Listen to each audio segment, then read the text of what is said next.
এই সরকারকে পতনের মেইন কারণ কি ছিল? শেখ হাসিনাকে ওনাকে স্টেপ ডাউন করার মেইন কারণ কি ছিল? তাহলে আপনারা ধর্ষণ করতে পারেননি, সেটা মেইন কারণ ছিল? হ্যাঁ, আমি তো এখন স্পষ্ট দেখছি যে উনি এই একজন মহিলা, স্ট্রিক্ট মহিলা, উনি একা সারা দেশকে উনি যেভাবে করে হাতের মুঠোয় রেখে শাসন করেছেন, এটাই তো এই দেশের জন্য ঠিক আছে। খালি খালি আমরা বলছি উনি ফ্যাসিস্ট।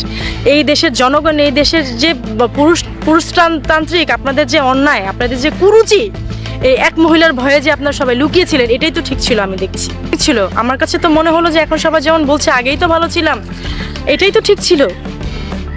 কি করছেন কি আপনারা শিয়ালের দলের মতো?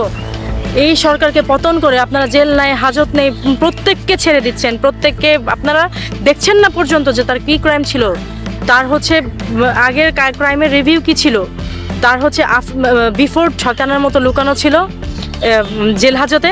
আপনারা এখন সেই সব বের করে দিয়ে আপনারা কি করছেন জানেন?